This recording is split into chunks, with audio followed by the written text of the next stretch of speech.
Hello everyone, welcome back to my YouTube channel, and today in this video we will continue the second chapter of economics class 10th, sectors of Indian economy.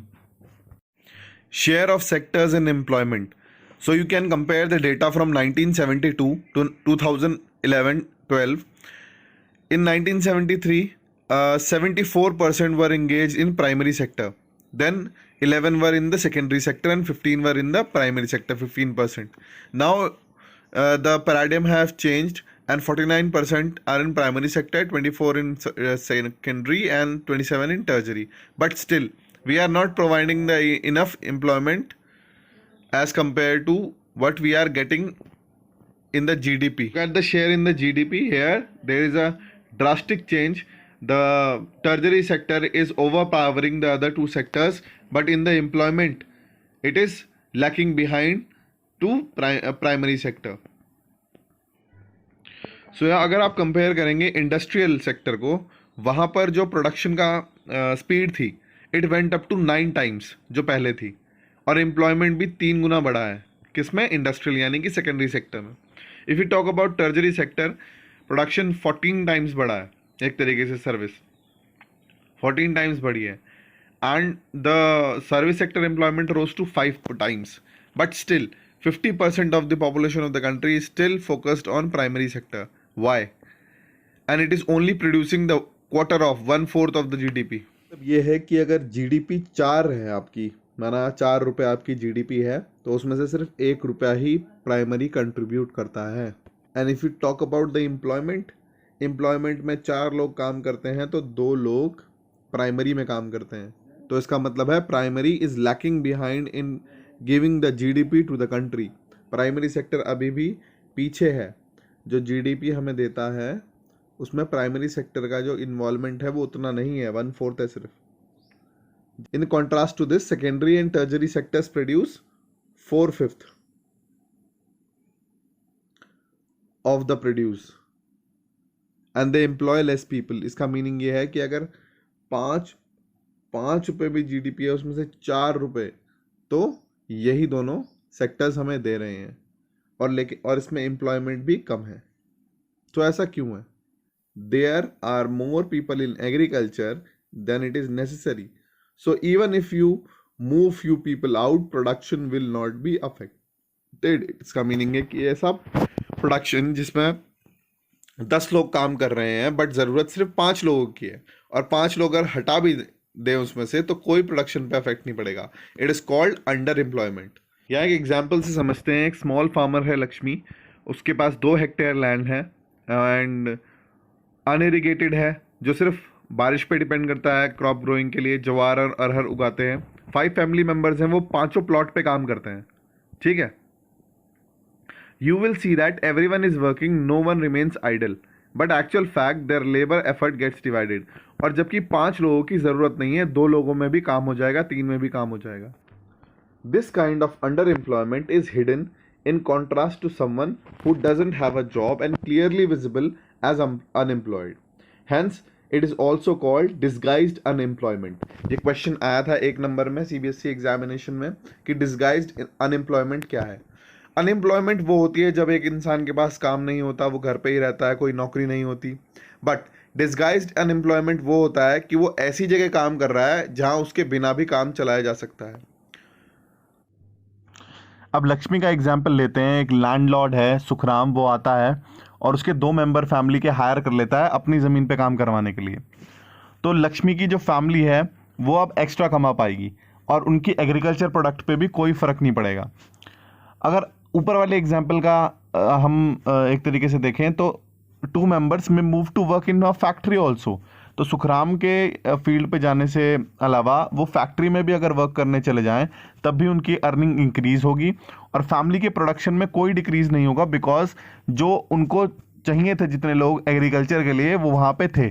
2 लोग बहुत हैं agriculture करने के लिए, उसके land पर 5 लोगों की ज़रूरत नहीं थी.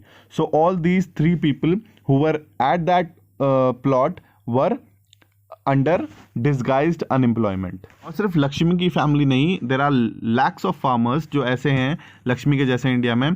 तो अगर हम उन्हें रिमूव कर देंगे एग्रीकल्चर सेक्टर से और प्राइवेट सेक्टर में भी ले आएंगे या फिर इंडस्ट्रीज़ में ले आएंगे तब भी कोई फ़र्क नहीं पड़ेगा प्रोडक्शन में। और ये अंडर एम्प्लॉयमेंट या फिर डिस्गाइज्ड अनएम्प्लॉयमेंट सिर्फ एग्रीकल्चर सेक्टर में नहीं है, ये सेकेंडरी सेक्टर में भी है, ठीक है, और टर्जरी सेक्टर में भी है। कैसे? प्लम्बर्स, रिपेयर पर्सनस, और जो ऑड जॉब्स करते हैं, डे लेबर काम करते हैं, ठीक है, जिनका घर एक दिन की कमाई से चलता है, they may spend the whole day but earn very little. तो उनको भी हमें एक तरीके से गुड अपॉर्चुनिटीज़ देनी है, बेटर जॉब अपॉर्चुनिटीज़ देनी है, ताकि वो अच्छे से कमा पाए। Now the next question arises, how to create more employment.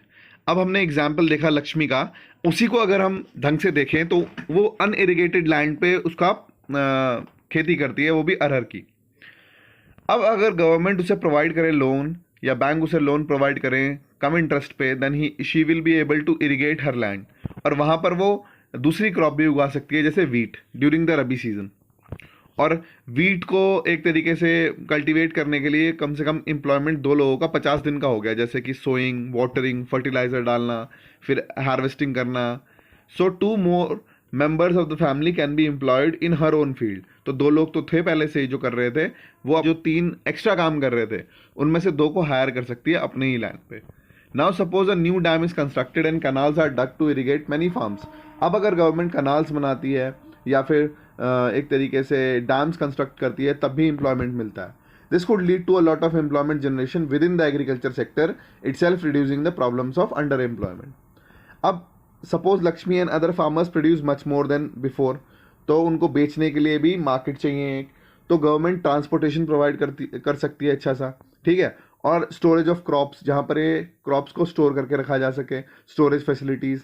तो उसके लिए जो विलेज है उसकी रोड्स अच्छी होनी चाहिए, मिनी ट्रक्स होने चाहिए जो विलेजेस में पहुंच जाएं और ये जो एक्स्ट्रा क्रॉप वो उगा रहे हैं वो बेच सकें, ठीक है। तो ये भी एम्प्लॉयमेंट जनरेट करेगा। फिर सिर्फ पानी ही समस्या नहीं है, फर्टिलाइज़र भी चाहिए, अच्छा सा मैन्योर भी चाहिए।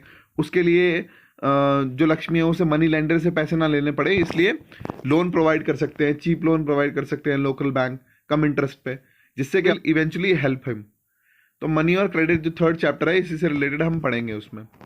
दूसरा तरीका जो है हम टैकल कर सकते हैं इस प्रॉब्लम को, सेमी रूरल एरियाज में एम्प्लॉयमेंट प्रोवाइड करने के लिए लोकल इंडस्ट्री सेटअप कर सकते हैं। जैसे suppose many farmers decide to grow arhar and chickpea, चना दाल उगाने का सोचा उन्होंने। सेटिंग अप अ दाल मिल, एक वहाँ पे छोटी सी मिल वो कर दें जिससे प्रोसेस करें दालों को, सफाई करें, उसे पैकेट करके सिटीज़ में बेचें।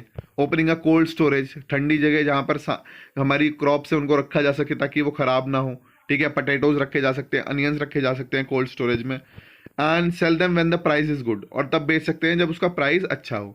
इन विलेजेस, जो विलेजेस होते हैं वो फॉरेस्ट के पास रहते हैं, तो वहाँ पर जो आपका फॉरेस्ट में पेड़ बहुत होते हैं, तो हनी प्रोडक्शन हम कर सकते हैं वहाँ से, ठीक है। It is also possible to set up industries that process vegetables and agriculture produce like potato, sweet potato, rice, wheat, tomato, fruits, which can be sold outside the market.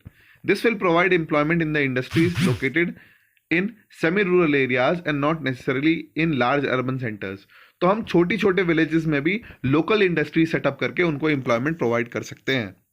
आपको पता है कि 60% ऑफ द पॉपुलेशन इंडिया की 5 to 29 के बीच में आती है, लेकिन उसमें से सिर्फ 51% ही एजुकेशन इंस्टीट्यूशंस को अटेंड करती है, जो कि बहुत एक तरीके से सोचने वाली बात है। The rest are not, they may be at home और many of them may be working as a child labours. These children are to attend the schools. We will require more buildings, more teachers and other staff.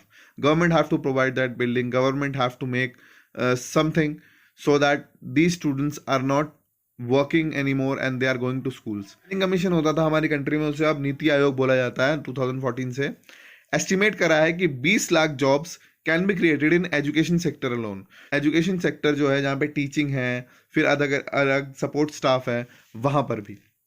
We need many more doctors, nurses, health workers, etc. to work in rural areas. These are some ways which jobs could be created, and we would also able to address the important aspects of development talked in chapter 1. अब अगर doctors, nurses, teachers rural areas में जाके रहने लगेंगे, then the development will happen, overall development of a person. Every state or region has a potential of increasing the income and employment of the people in that area. हर एक state के पास, हर एक reason में एक potential है, उनके पास ताकत है ताकि वो एम्प्लॉयमेंट बढ़ा सकते हैं। टूरिज्म हो या फिर वहाँ के रीजनल क्राफ्ट को, इंडस्ट्रीज को बढ़ाना हो, जैसे new services like IT, call centres हो गए, साइबर कैफेज हो गए, ये सब चीज़ें। Some of these would require proper planning and the support from the government. For example, in the same study by Planning Commission says that if tourism as a sector is improved, every year we can additional employment to more than 35 lakh people. So India is a country which is known for its culture, historic past, beauty. So we can enhance that tourism capability of India and make our tourism industry stronger. So if you have a lot of tourists coming to India, you need tourist guides, you need transportation. So various other employment can be generated.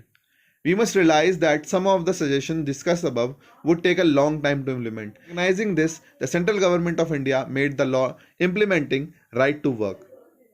So Congress Party, INC, the government of India in 2005 made Mahatma Gandhi National Rural Employment Guarantee Act 2005.